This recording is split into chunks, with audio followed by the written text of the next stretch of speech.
Now here we're going to be able to take a look at a kind of a cutout view of what just a small section of trenches would look like.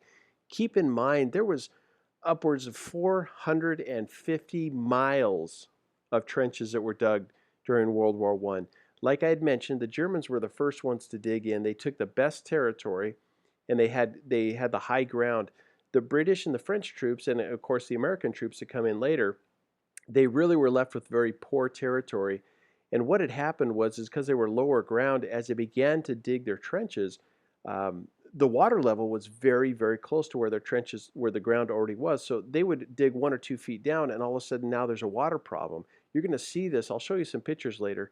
Many of the British and the French and the American troops, their trenches almost always had, or a lot of times had, water in them. And it was almost impossible to keep them dry. Where the German trenches and the Austrian trenches, they were able to keep them very clean, I mean relatively clean and nice.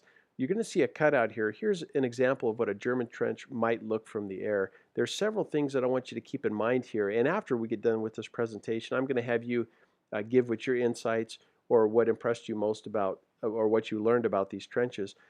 Keep in mind here, the aircraft can warn of the buildup of enemy troops before an attack. This was really the first war that we've ever had, that they used airplanes for spotting enemy positions, but also later for dropping bombs, really crudely dropping bombs on the enemy. So you're going to see airplanes now for the first time in war. Along the trenches themselves, you're going to see examples of this. This would have been the British or the French troops or even the American troops trying to cross this land here, and you can see the potholes that are all through here. What this is, these potholes are left from bombs and artillery that's already hit, and now that ground is all churned up. It's a mess. It's hard to cross. It's muddy, and an absolute disaster. That area between the trenches, between what you see here, the one trenches, and what would be off screen to the left of the French or the American or British trenches, that area between the trenches is called no man's land. And it was no man's land because nobody really controlled that territory.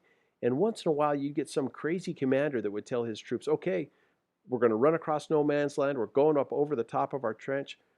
We're running across no man's land, and we're going to take the other side. And of course, those guys would just get slaughtered because they would get hit with machine guns, and it was absolute, just a complete disaster. Like I mentioned, for about 4 years, nobody gained or really lost in a territory here. Along through here, these are going to be the front line trenches of the German trenches. And notice that they're not in straight lines. They're not in straight lines at all. And that's by design, because the fear was that if the enemy got into your trench, they could just shoot down that straight line with their guns and just take everybody out. But if they had it kind of zigzag, you'd be able to fight off the enemy a little bit better, even if they got into your trenches. So that was a tactical decision that they made when they dug these trenches. They would also have some areas down kind of in the secondary trenches where people would be able to get out of the weather and be able to get some sleep. Now this the Germans could do because they were on higher ground. They didn't have to worry about the water table, about these filling up with water.